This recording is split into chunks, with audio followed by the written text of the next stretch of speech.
2009 BMW 335D Stage 1. Aloha guys, it's Joe Tunney, and my wife and I are saying goodbye to our beloved blue BMW.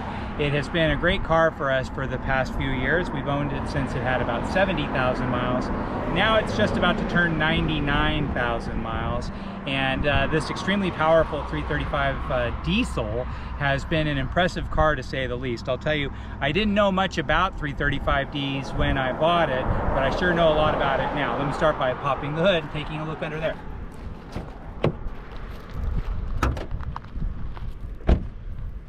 Now this is a Stage 1 car, and I'll explain what Stage 1 is all about. The 335D is an all-aluminum inline 6-cylinder engine. That stock puts out 265 horsepower. That's pretty good power for 2009, but it puts out 425 pound-feet of torque, which is more than the contemporary Dodge Ram Hemi V8 pickup truck put out. So a gargantuan amount of twist. But even though that's a lot of power for a diesel, it's actually not all that much. So a Stage 1 opens up the power pathways that this engine can access, and forget 265 and 425. This car now gets about 350 horsepower to go along with 500 foot-pounds of torque. So unbelievably powerful, yet because it's a diesel, it's also unbelievably reliable. It's been a great car for us. Now this is sequential twin turbos, so it has one tiny turbo that works from 0 up to about 2,000 RPM, and believe it or not, even though it has 500 pound-feet of torque, about 400 of those foot-pounds of torque are available at 1100 RPM. So amazing pulling power from a low perspective. They only come with an automatic transmission. It's the only one that could handle all that power. So BMW did not offer a manual transmission. The second turbo kicks in after 2000 RPM, and you'll find out that's a world you don't live in all that often since it has so much power at low speeds. Coming on around here, you'll see this is what's just a standard premium package with the sport trim. So it has the shadow line exterior trim instead of the metal look. More of the standard wheel. Now this car came originally with run flat tires. We love BF Goodrich tires here in Hawaii because they have great water distribution and they stand the elements and they last a long time. And so last year we replaced this with 4 conventional BF Goodrich TA tires, and then the 5th, there is no spare in this. We have loose mounted spare that interchangeably we leave inside the trunk. Also, the brakes are new, so the brakes were replaced last year. The brakes, the pads, the rotors, both in the front and the back were replaced last year, as were the rear shocks. Rear shocks do go out on these 335 sedans, and the brakes are a wear item that you're going to need to do about every 30 or 40,000 miles or so. Tires should be good for also another 30 or 40,000 miles. Inside, you have saddle brown Dakota leather. So Dakota leather is part of the premium package. So it has tilt steering, it has telescopic steering, and then again, the automatic transmission. It has a really nice stereo system. One thing about the Stage 1 is the Stage 1 bypasses, I don't have the key to turn on, the Stage 1 bypasses a lot of the conventional elements of the diesel. So what does that mean? So in these diesels, what they do is they allow you to pour this urea fluid into it so that the exhaust goes through this urea fluid, which saps a lot of the power but makes it a little bit cleaner out of the exhaust pipe. Well, getting rid of that is a major step in making the car a lot more powerful and more efficient as well, because you don't have to go through the trouble of refilling that urea fluid ever. But it does have a check engine light on, and it'll always have a check engine light on forever and ever. It also has a great stereo system. Stereo works great, the air condition is icy cold, and all of the gauges work, all of the lights work, the moonroof works, everything works. Power seats work. Seats are actually in really nice condition front and back.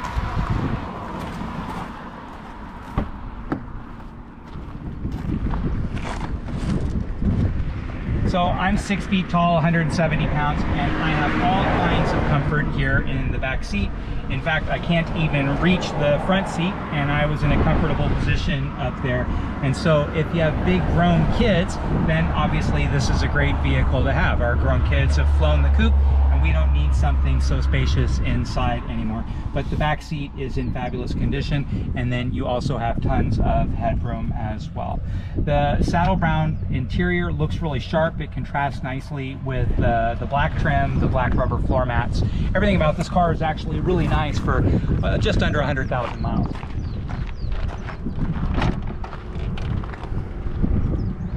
So lots of odds and ends inside of the trunk, and then again, trunk liner in the back as well.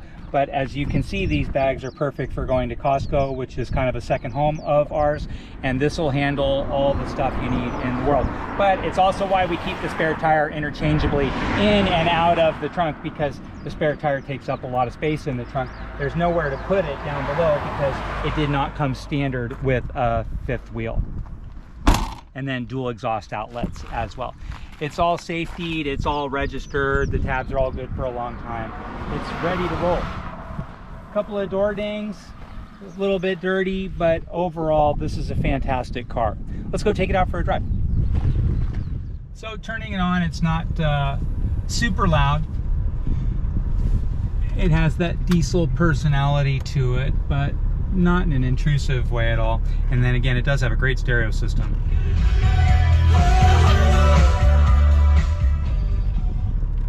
All the stations come in really nice, etc., etc. It also has variable headlights. You'll notice when you turn the car on, if it's dark outside, they're kind of searching for equilibrium, and it's a nice safety feature, especially if you live on the Big Island where it's dark all of the time. It's nice to know that the headlights are pointed where they're supposed to be pointed.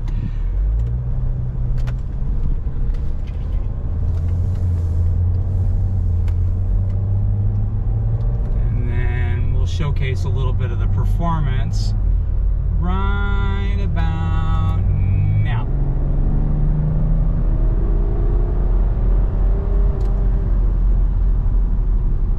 It just has a ton of power. There's no other way to say it. The other thing is it gets insane gas mileage as a stage 1. So regular gas mileage on this is about 26 miles per gallon in the city and 38 on the highway. That's really high, actually, especially for a car that standard has as much power as this one does. But when you do the stage 1, which not only gets rid of the urea stuff, that the blue fluid that you pour into the back, so again, it doesn't have any of that, but it also reprograms the engine as well. Well, the gas mileage on this car is insane.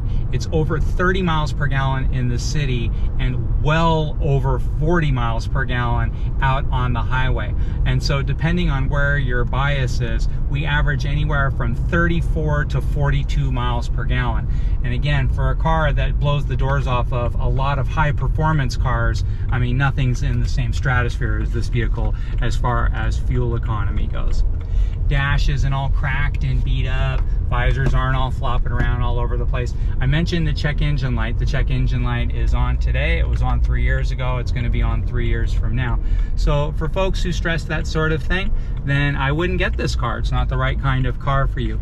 But for somebody who just wants an awesome, fun, reliable car, you know, if you do the reviews on this diesel engine, one that's as well serviced as this one, we've like pampered this car for so long.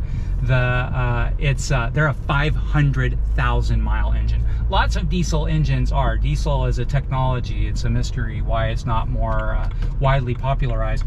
But where it's popular is in school buses and semi-tractor trailers and industrial equipment. Why? Because it lasts forever. And it's going to last forever in this vehicle as well. For $7,000, probably the best $7,000 car you're ever going to buy in your entire life. Certainly the fastest, best handling $7,000 car you're ever going to drive. Like any BMW 3 Series, it's the best handling sedan that money can buy in this segment at the very least. And drives beautifully, doesn't shake, doesn't have any weird issues or anything like that. Just a really cool car for not very much money.